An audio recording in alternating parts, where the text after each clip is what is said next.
యాదగిరిగుట్టలోని KLR గార్డెన్లోని మన కనిగంటి లక్ష్మారెడ్డి సహకారంతో ఈ కార్యక్రమాన్ని దిగ్విజయంగా మనం విజయవంతం చేయడం జరిగింది.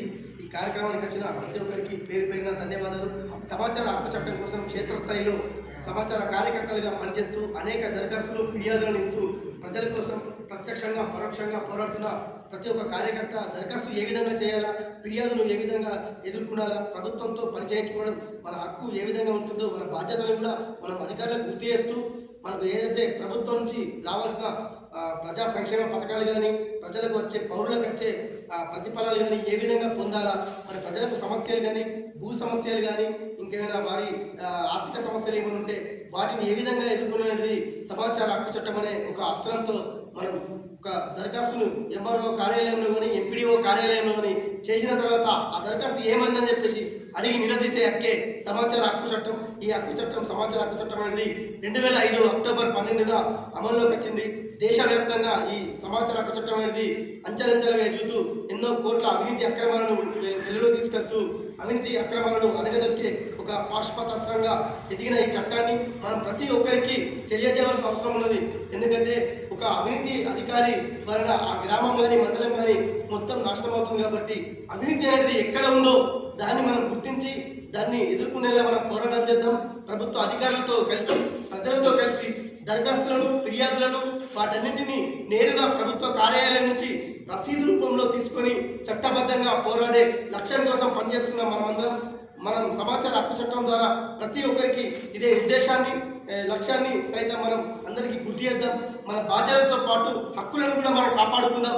సమాచార హక్కు చట్టం కింద దరఖాస్తు చేయడం మన హక్కు. ఈ హక్కుని కాదని అధికారికి ఏ అధికారి కూడా అడిగే హక్కు లేదు. ఎందుకంటే సమాచార దరఖాస్తు అనేది మనం ఒక కార్యాలయంలో ఇస్తే నువ్వు ఎందుకు ఇస్తున్నావు, ఎవరి కోసం ఇస్తున్నావు, దీనికి జవాబు చెప్పనే అధికారి కూడా ఆ హక్కు అతనికి లేదు. ఎందుకంటే సమాచార హక్కు చట్టం అనేది ప్రజల కోసం ప్రభుత్వం స్వచ్ఛందంగా ఏర్పాటు చేసింది.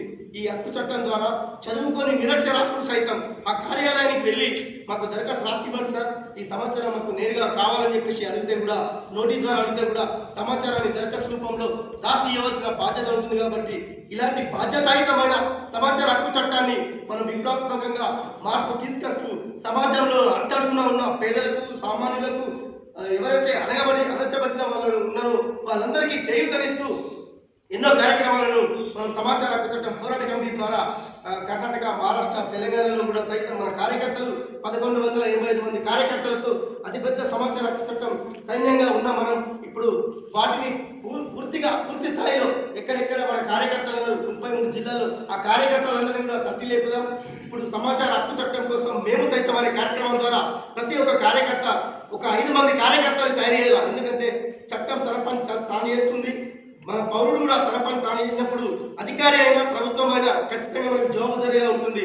ఎందుకంటే అడిగే వాళ్ళు లేకపోతే అభివృద్ధి చేసే వాళ్ళు ఎక్కువ అవుతారు. కాబట్టి అడిగే వాళ్ళు ఎక్కువ ఉండాలి కాబట్టి మనం అందరం ప్రశ్నించాలా. మనం ఒక 5 మంది కార్యకర్తలు తయారు చేయవలసిన అవసరం ఉంది. కాబట్టి సమాచార హక్కు చట్టం పోరాట కమిటీ ద్వారా ఖచ్చితంగా ఒక సామాజిక కార్యకర్త 5 మంది కార్యకర్తలు తయారు చేయాలనే దృఢ సంకల్పంతో సమాచార హక్కు చట్టం మేము సైతం అనే కార్యక్రమాన్ని మనం రూపొందించడం జరిగింది. ఈ కార్యక్రమం కోసం రాత్రనక పగలనక కష్టపడి పనిచేస్తున్న వారికి పాదాభివందనలు.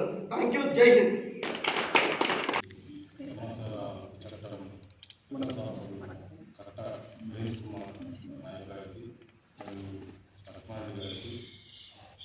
సమాచార హక్కు చట్టం గురించి తెలుసుకోవడానికి వివిధ మండలాల నుంచి వచ్చాను. నా అన్నలకు నమస్కారం తెలియజేస్తున్నాను. సమాచార హక్కు చట్టం అనేది 2005 అక్టోబర్ 12వ తారీఖున ఆల్రెడీ గవర్నమెంట్ మన రాజ్యాంగం కల్పించింది. ఇది చాలా మందికి ఇప్పటివరకు తెలియదు ఉపయోగించుకోలేదు. అందులో నేను కూడా ఒకటి. ఎందుకంటే మేము ఆల్రెడీ గత 20 సంవత్సరాల నుంచి వెళ్ళి ఎల్ఐసి చేస్తున్నాం. మేము ప్రతి దాంట్లో ఎల్ఐసి చేస్తున్నప్పుడు కూడా మండల ఆఫీస్ కానీ, పోలీస్ స్టేషన్ కానీ, బ్యాంకులు కానీ, ఇండో ఆఫీస్ కానీ, కలెక్టర్ ఆఫీస్ కానీ, ఆర్డీఓ ఆఫీస్ కానీ కొన్ని సమస్యల గురించి కూడా మేము అప్లికేషన్ పెట్టడం జరుగుతుంది. అక్కడ కొన్నింటిలో మాత్రమే ఇస్తున్నాం, ఎకనామిక్ కాదు. మిగతా అన్ని మేము అడిగినాం. ఎందుకు ఇవ్వాలంటే మేము మా మీద నమ్మలేదా, మా ఆఫీస్ మీద నమ్మలేదా, మేము ఇచ్చేదా అయితే నేను వెళ్ళిపోయింది అని చెప్పారు. కానీ నేను దాన్ని యాక్సెప్ట్ చేయను. ఖచ్చితంగా ఎకనామిక్ కాల్ తీసుకుంటే మనకు ఆ సమస్య మీద మళ్ళీ రిపీట్ కావడానికి అడగడానికి అవసరం ఉంది. లేకపోతే మన రిపీట్ ఏమైందంటే ఒక 2 రోజుల తర్వాత మనం ఇచ్చిన అప్లికేషన్ బుట్టలేస్తాం, తర్వాత మనకి ఏం ప్రయోజనం లేదు. ఈ సమాచార చట్టం అనేది ప్రతి ఒక్కరికి ఉపయోగం.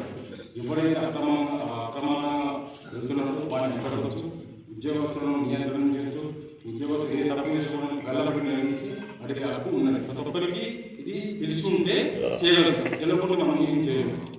కానీ ఈరోజు దీని ద్వారా ఏమైందంటే ప్రతి విలేజ్లో ఒకరిద్దరు ఇలాంటి దాంట్లో చేయని ప్రతి గ్రామం నుండి మండలం, జిల్లా, స్టేట్, దేశవ్యాప్తంగా మనం ఈ రకంగా చేస్తే అవినీతి రూపమవచ్చు.